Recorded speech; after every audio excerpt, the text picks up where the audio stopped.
Given what the Deputy Secretary said today about returning to their barracks would mean de-escalation, does that mean that the U.S. would take actions, including sanctions, if they do not return to their barracks, absent a move across the border?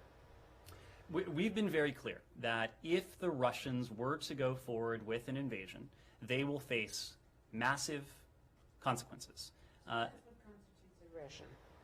Well, so I think the question of aggression versus the question of an invasion, those are two separate issues.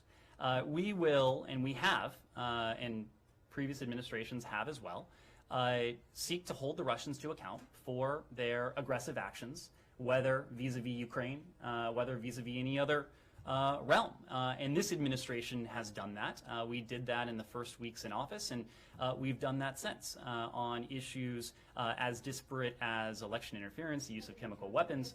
In the context of this disagreement. Now, well, I would take issue with the idea that this is a disagreement. This is not a disagreement. One side has 100,000 troops amassed on the border with Ukraine. The other side is pointing that out, and the other side is taking. In the context of what we're seeing now, we have said that these strong, unprecedented measures that we very intentionally did not utilize, the United States has not utilized up until now, that they would be implemented in concert with our allies and partners if Russia were to invade Ukraine, if it were to move forward with that aggression. Now, that doesn't mean that even if Russia doesn't move forward with an invasion, that we expect Russia will turn into an entirely benign influence and actor. But we also have other means to continue to hold Russia to account for the types of activities it has engaged in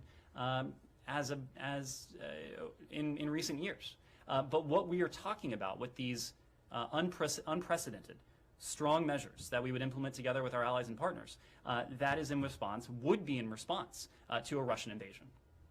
So what actions are you prepared to take to get Russia to move the troops back from the border, de-escalate, and back into their barracks? Well, again, this is part of the reason why we're engaged in diplomacy with them, whether it's through the SSD, whether it is in the context of NATO, whether it's in the OSCE.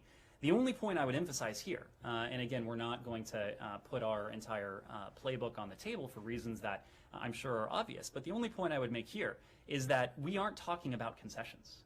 We aren't talking about unilateral U.S. steps or unilateral NATO steps or European steps. We are talking about reciprocal measures, meaning that if we were to do something, the Russians would in turn have to do something, whether it's in the bilateral context that redounds positively on our security concerns, in the European context, which redounds positively on the transatlantic security concerns, or NATO, or when it comes to Ukraine. So that's what we'll be looking for.